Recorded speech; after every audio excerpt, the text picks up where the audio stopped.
UFC fans, UFC 300 was a banger over the week, man. I was definitely fucking with it. How many finishes did we get? We had one, two.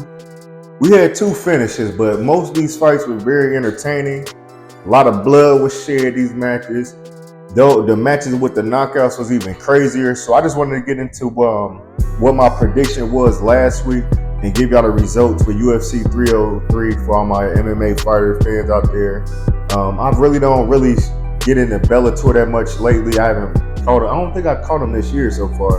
And I check out Bare Knuckle, but of course UFC is like the main. That's the main one when it comes to MMA fighters. So if you want MMA updates and stuff, come to the Meet You from the Midwest podcast channel. Like, share, subscribe to the channel, man. I'll be tapping in with y'all every time it's a big event, even if it's a celebrity event. Just as far as the UFC 30 card goes, I'm going to start right from the bottom. We had Ian Garry versus Michael Page. I had Michael Page winning this fight. I said he had to knock out Ian Garry. I felt that if it did go to the decision, it was because most likely Michael Page get taken down. I think that's his biggest weakness.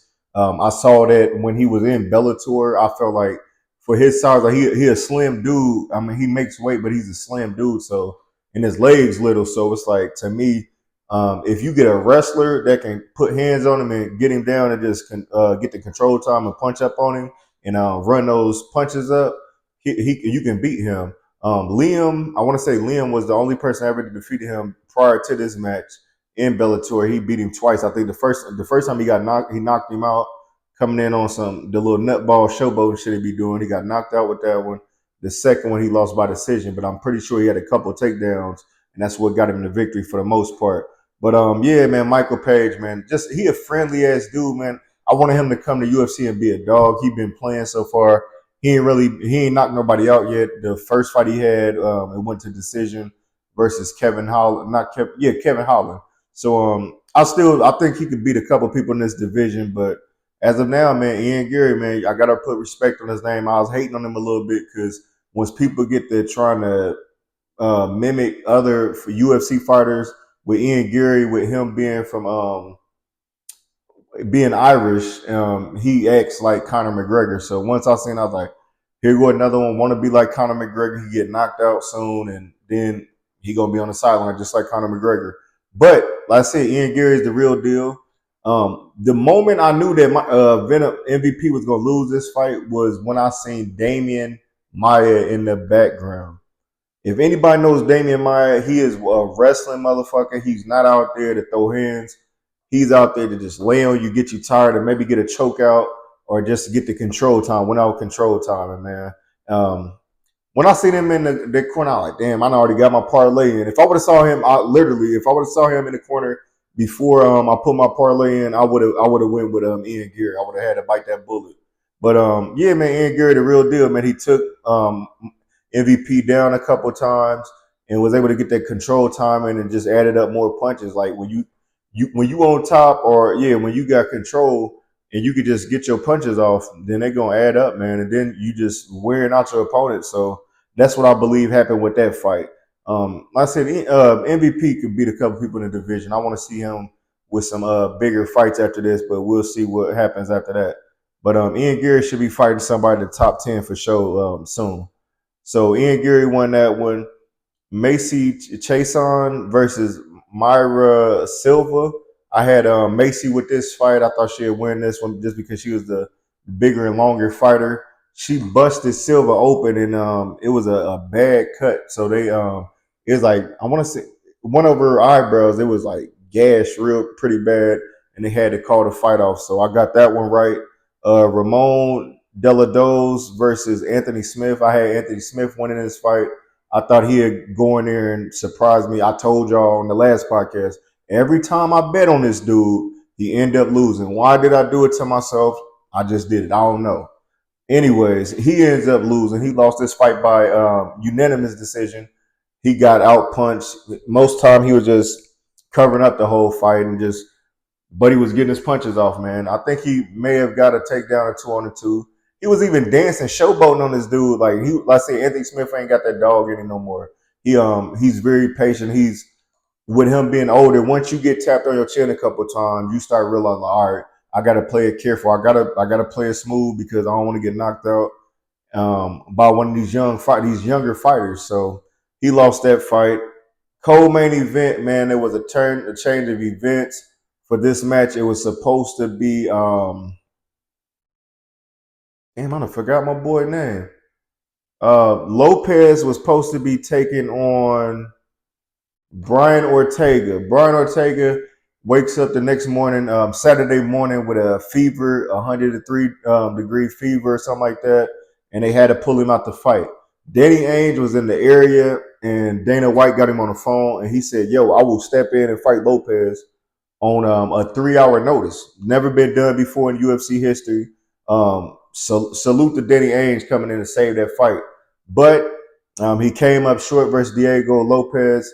Diego Lopez was he was the more prepared fighter because Danny Ainge wasn't prepared to fight him. With him being a younger dude as well, he was able to get takedowns and beat up on Danny Ainge a little bit. Like I said, man, you thinking I got to fight? He was scheduled to fight next month. Well, this July now, and you got a whole month off thinking that you about to be fighting this one dude, and then you step in 3 hours to fight a completely different dude, man. Every fighter is a different. So yeah, Lopez got that fight off, man. But Dana White did say, like, I know he probably paid him well for this fight, but he also said that when they do the little Las Vegas Spirit thing at later on in the year, they will both have a fight on that card, man, because they both saved the night with that 303 card. So salute to both fighters, man. But Lopez look like he's going to be a problem in that division. The main event of the evening, man, Alex Pierre versus Jiri Prochazka. What I called it, man. I said Pierre was going to get him. He got him up out of there, man. Good fight. First round, Pierre was getting all this shit off, man. He noticed something closer to the end of the round. He caught him with like 1 second left and dropped him with the left. You could see that Jiri was like still woozy and shit. He didn't have his legs back. So soon as the next round started, the first hit that landed was a kick to the head, and it laid him smooth out. He laid there.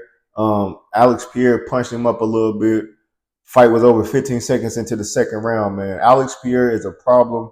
Nobody's fucking with him. The only one that's been able to catch him off guard was Stylebender, and I think it's because they fought 4 times. They had history behind each other, and Stylebender needed that win, and he caught him with one when Alex got a little too comfortable throwing punches. He caught him in between punches and got him out of there. But Alex Pierre has showed everybody nobody's fucking with him in this division, man. I don't see nobody beating him at light heavyweight. After the fight, they asked him, because it's been rumors, do you want to go up to heavyweight? Do you want to be the first fighter to chase a third belt to have it middleweight, light heavyweight, and a heavyweight title in UFC history? And he said he's down to do it. And right now, as y'all know, Tom Aspinall has the belt. He has a heavyweight belt. He has a fight scheduled versus Curtis Blades that is a rematch later in the year, but that's a possible fight. He could fight the winner of that. A lot of people are saying they want to wait to fight Bones Jones. Bones Jones is sidelined for a year. I don't think he's going to wait around for that, but it will make perfect sense for Alex Pierre to make history, go up and fight one of these dudes. I think he could beat a Curtis Blades or Tom Aspinall. I really think he could beat both of those. But as far as Bones Jones, as much as I like Alex Pierre, I got to stay with Bones Jones. Nobody has stopped Bones Jones. He's undefeated. I think he's only been in trouble like one fight, and that was with Dominic Reyes when he fought him. No, I take that back. Gus, the big, I can't think of his name. Gus, that was he is a light heavyweight. They fought at light heavyweight. Those two are the only one that gave him problems, man. But I think him and Alex would be a good fight, but I think Bones Jones is more smarter than that. He would go for the takedown and just lay on him and wear him out, punch him up, and probably choke him out. So that's all I got for the UFC 3 card, man. Again, an amazing card, man. I'll be updating y'all every time news come out for the next. If we have a UFC fight night or another main event, UFC 304, whenever that is, I'll be on here to talk to about it. I'll give y'all my predictions and let y'all know what I thought about the fights. Like, share, subscribe to the Meet You from the Midwest podcast on Facebook, Instagram, and YouTube.